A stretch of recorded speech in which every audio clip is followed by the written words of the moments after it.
Student, हम आज समझेंगे स्टैंडर्ड इक्वेशन ऑफ पैराबोला जो 4 अलग अलग कंडीशन पे ये बनता है। तो सबसे पहले इसमें हम समझेंगे कि जब अगर पैराबोला एक्स एक्सिस पे हो रहा है तो क्या कंडीशन होना चाहिए। जब पैराबोला एक्स एक्सिस पे होगा तो ये कंडीशन बनेगा। फर्स्ट कंडीशन हम समझेंगे सबसे पहले। इसमें फर्स्ट कंडीशन में हम देख सकते हैं कि पैराबोला जो है एक्स एक्सिस पे बन रहा है, तो इस तरीके से कंडीशन होगा। पैराबोला ऐसे बनेगा, फोकस यहाँ पे होना चाहिए, a,0 राइट साइड में होना चाहिए, और जो डायरेक्ट्रिक्स होना चाहिए वो लेफ्ट साइड में होना चाहिए, इस तरीके से। और यहाँ से यहाँ का जो डिस्टेंस होगा ये इक्वल डिस्टेंस होना चाहिए। ओरिजिन से जो फोकस का डिस्टेंस है, ओरिजिन से और जो डायरेक्ट्रिक्स का डिस्टेंस है ये इक्वल होना चाहिए, इसलिए ये यहाँ से यहाँ का डिस्टेंस a हो जाएगा।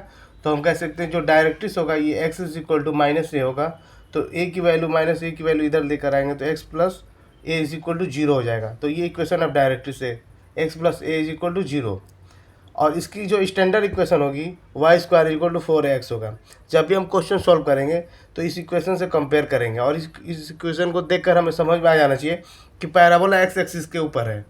सेकेंड कंडीशन ये है कि यहाँ से हम देख सकते हैं सेकेंड कंडीशन में जब parabola negative of x axis में बन रहा है, मतलब कि लेफ्ट साइड में बन रहा है, और यहाँ पे हम देख सकते हैं ये ओरिजिन है, फोकस इस साइड होगा, f is equal to -a,0 होना चाहिए, और ये जो यहाँ पे लेंथ है इसको हम डायरेक्ट्रिक्स कहते हैं, और डायरेक्ट्रिक्स राइट साइड में होना चाहिए, पॉजिटिव साइड में होना चाहिए, positive side of x axis.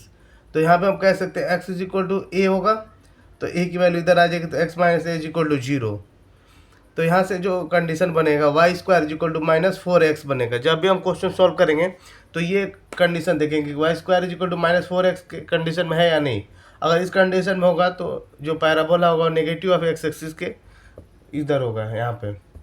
तो यहाँ से हम सॉल्व कर लेंगे क्वेश्चन। थर्ड कंडीशन ये है कि जब भी पैराबोला अपवर्ड साइड में होगा, इस तरीके से पैराबोला होगा, तो फोकस हम कह सकते हैं 0, -a पे होगा। ऊपर y एक्सिस पे फोकस होगा, और ये x एक्सिस है, ओरिजिन यहाँ पे होगा, ये जो है डायरेक्ट्रिक्स है, ये लेंथ डायरेक्ट्रिक्स है डाउनवर्ड साइड में, और यहाँ से यहाँ का जो लेंथ है होगा ये a के इक्वल होगा।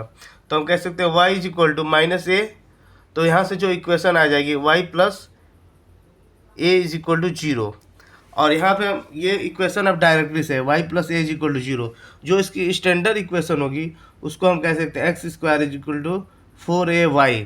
ठीक है, तो जब भी क्वेश्चन हमें सॉल्व करना होगा और इस कंडीशन में दिखाई देगा x square is equal to 4ay, it means हमें ये समझना होगा कि पैराबोला अपवर्ड ओपन हो रहा है और डायरेक्ट्रिक्स डाउनवर्ड होना चाहिए। क्लियर। फोर्थ कंडीशन है, जो कि फोर्थ कंडीशन में पैराबोला डाउनवर्ड होगा और डायरेक्ट्रिक्स अपवर्ड होगा।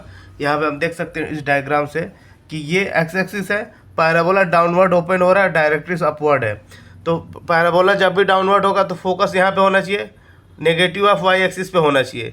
तो यहाँ पे हम देख सकते हैं फोकस 0, -a पे है, और जो डायरेक्ट्रिक्स होगा ये y is equal to a होना चाहिए। तो इक्वेशन ऑफ डायरेक्ट्रिक्स यहाँ से फाइंड कर सकते हैं, y minus a is equal to 0 हो जाएगा, ये इक्वेशन ऑफ डायरेक्ट्रिक्स है। ठीक है, और इसकी जो स्टैंडर्ड इक्वेशन होगी x square is equal to -4ay, ये चीज़ हमें याद रखना है कि x square is equal to -4ay।